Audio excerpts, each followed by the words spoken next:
guys. Welcome to another installment of Testimonies in Funny Places. Here I am stepping out of a shower fully clothed.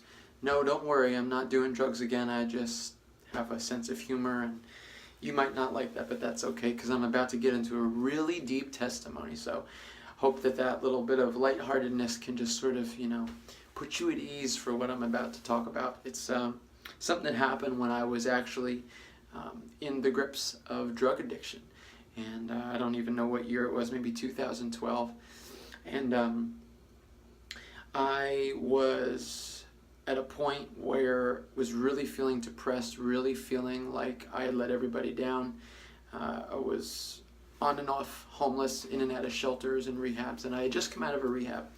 And somehow I had gotten high again, and I was traveling through Middletown, New York, and I was hanging out at a library just long enough to hopefully contact somebody to get more drugs. And I began to go through withdrawal.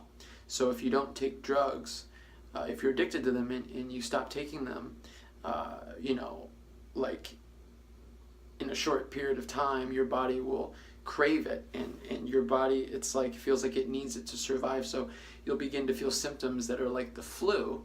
And so that's how my body was feeling. So I'm in the library kind of passing out, and they kicked me out for falling asleep in the library. And I'm sure they could tell that I was using drugs. So they kicked me out. This is middle of the summer, and I walk down the block to like a little park that's in the town. And I sit on the park bench, and I'm wearing a fedora.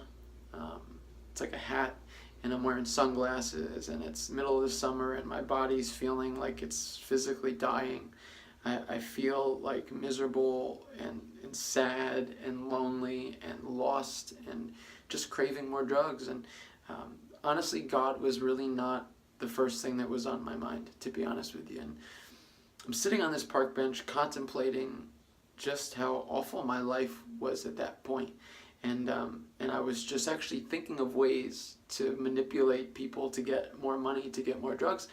And this woman comes over to me with a shopping bag, an older lady. Never seen her before, haven't seen her since. She comes over to me, and she complimented my glasses. She says, "Oh, what nice glasses you have." It were sunglasses, not these. She goes, "What nice glasses you have." I said, "Well, thank you." And she goes, "I really like that hat too." I said, "Well, thank you." She goes, "You wouldn't by chance have a cigarette, would you?" And I'm like, nice segue, but no, I don't. I'm sorry, I can't help you. So she turns around as if she's going to walk off, and then she does like a 180. She comes right back to me. And at this point, I kind of, because I was so miserable and depressed, I was kind of almost expecting God to do something, okay? So she does this 180. She comes right back to me, and I kind of felt it coming on. She comes right over to me, and she looks me right in my eyes, and she says, "My heart beats for you. You take my breath away."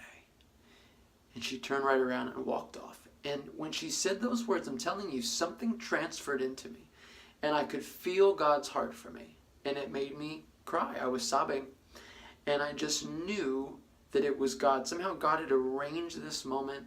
It was very special. And I didn't feel as lost. And I'd love to say that all the drugs stopped right then and there. And that's the minute I put down everything and said, "Jesus, I'm all yours." But that's not what happened. But that's what makes it kind of even more amazing, is that God knew what I was going through, and He knew that I felt like I had nothing to brag about. I had no accomplishments. I had nothing really going for me in the sense of, a responsible lifestyle. And I was like at my lowest. And God chose to speak through that woman, speaking to me at my lowest point there, having really nothing to show for my life, and yet still chose to speak to me those words and say, "My heart beats for you.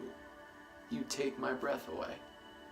So I don't know what's going on in your life, but maybe you're in a place where you feel like you've got nothing to show for your life. Maybe you're in a place right now where you've lost everything, and you're kind of living like for the devil, and you're not, to put it mildly, but maybe you feel like you've just got nothing to show for your life, and you feel lost, depressed, lonely, and you feel so far from deserving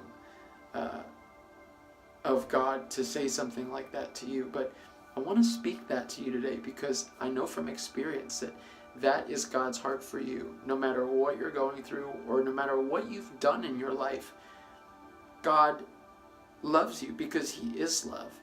So because He is love, He always has loved you and He always will. So it doesn't matter what you've done or what you're even going to do.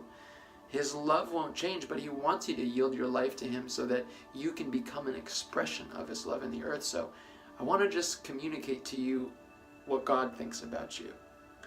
And what He thinks about you is that you take His breath away and His heart beats for you. So God bless you. Hope this testimony brought you some encouragement. I'm going to go back in the shower now, just because it's like only proper. I came out through the shower. I'm going to go back through the showers.